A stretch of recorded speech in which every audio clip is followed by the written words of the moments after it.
Hadiah lebaran dari Menteri Tenaga Kerja Ida Fauziah untuk calon TKI Taiwan. Nah, ini informasinya diupload di website kemenaker.go.id ya, website resminya dari Kementerian Ketenagakerjaan. Judulnya begini, kasus COVID berangsur, penempatan PMI ke Taiwan dapat dibuka kembali. Nah, ini beneran atau PHP atau hadiah di Hari Raya Idul Fitri ini.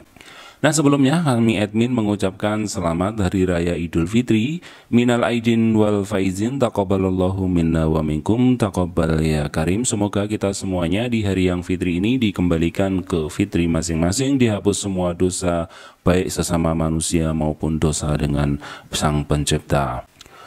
Oke teman-teman semuanya yang berada dimanapun berada, khususnya yang ada di Taiwan ya, ada informasi menarik dari Kemenaker ya, bukan dari BP2MI tapi dari Kemenaker langsung, Kementerian Tenaga Kerja, bukan Badan Perlindungan Pekerja Migran Indonesia. Nah, dalam informasi yang diunggah pada 11 Mei kemarin, itu Kemenaker Ida Fauziah itu mengatakan bahwasanya ada tanda-tanda Taiwan mau dibuka. Kenapa? Karena Taiwan pernah berjanji kalau kasus di Indonesia itu sudah menipis tidak sampai 5.000, maka Taiwan akan membuka kembali pengiriman TKI dari Indonesia. Nah, benarkah apa yang dikatakan Ibu Ida Fauziah ini? Kita akan bahas di sini. Nah, sebelumnya saya akan bacakan beritanya itu seperti ini ya.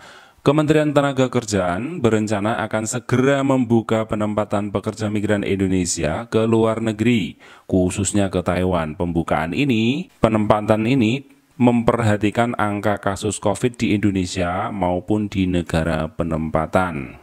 Menteri Ketenagakerjaan Ida Fauziah mengatakan bahwa pihaknya telah menerima surat dari Ministry of Labor Mall Taiwan tentang rencana pembukaan penempatan PMI ke Taiwan. Salah satu syaratnya untuk bisa kembali ke Taiwan adalah angka pertambahan COVID di Indonesia di bawah 5.000 orang per hari selama seminggu berturut-turut. Nah, ini perlu digarisbawahi ya, selama seminggu berturut-turut. Nanti kita akan bandingkan dengan data yang sesungguhnya. Pemerintah sangat serius dan terus bekerja keras menurunkan angka penularan COVID-19. Alhamdulillah, pada 9 Mei kemarin jumlahnya terus menurun hingga 3.922 dalam satu hari kasus ya. Jika angka ini dapat terus menerus, maka penempatan PMI ke Taiwan dapat dibuka kembali. Nah, kalian boleh bahagia, tapi kalian juga harus mungkin harus bersedih juga ya itu ya. Nanti kita ungkap semuanya. Apabila kondisi yang dipersyaratkan Taiwan terpenuhi, maka Kemenaker akan segera menginformasikan kepada otoritas Taiwan segera sebagai dasar hukum untuk membuka kembali penempatan PMI ke Taiwan, kata Ida Fauziah. Saya akan menindak tegas P3MI apabila ingin tidak menjalankan penempatan sesuai dengan SOP, termasuk BLKLN yang disiplin, yang tidak disiplin dan tidak mentaati SOP saat melatih para pencari kerja akan dikenakan sanksi. Nah, itu ya, itu janji dari Ibu Ida tanggal 9, kasusnya katanya di bawah 5.000. Nah, kita semuanya kita bahas ya di sini. Nah, bagaimana kasusnya yang sebenarnya terjadi? Apakah ini zong alias tidak berhasil ataukah ini ada harapan besar? Nah, kita simak ini dulu ya. Tanggal 7 Mei 2021, penambahan kasus di Indonesia itu per hari masih 6.327 kasus. Kemudian pada tanggal 8 Mei itu ada 6.130 kasus. Nah, pada tanggal 9 Mei itu baru turun banyak banget 3.922 kasus, dan pada tanggal 10 Mei kasusnya tidak sampai 5.000 lagi ya, cuman 4.891 kasus. Namun baru 2 hari di bawah 5.000, pada tanggal 11 Mei kasusnya sudah 5.021, itu membatalkan 2 kasus yang sebelumnya. Nah, dan hari ini belum keluar ya, untuk tanggal 12 Mei belum keluar. Video ini saya buat tanggal 12 Mei belum keluar dan 13 Mei belum keluar. Nah, apakah ada harapan buka? Menurut admin tidak. Kenapa?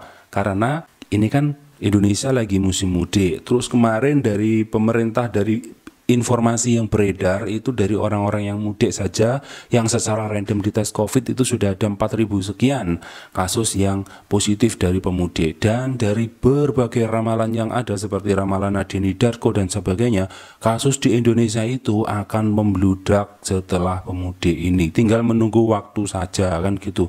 Jadi syarat yang diberikan Taiwan, 1 minggu berturut-turut kasus di bawah 5.000 itu tidak akan tercapai dalam waktu dekat. Ya sebenarnya saya positif berdoa aja sih, tapi kan kita juga semuanya juga kondisi di Indonesia seperti ini kan, banyak yang nggak percaya COVID dan banyak yang menyepelekan, sedangkan data yang diterima pemerintah itu selalu tinggi terus. Nah ini otomatis kondisi mudik mereka-mereka yang ngeyel mudik kemudian akhirnya positif, pertambahan kasusnya terus di atas 5.000 itu menghambat calon TKI Taiwan untuk berangkat ke Taiwan. Nah ya ini hanya sebatas janji-janji saja, sebenarnya nggak perlu di share di media sosial janjinya seperti ini ya, karena cuman PHP aja gitu.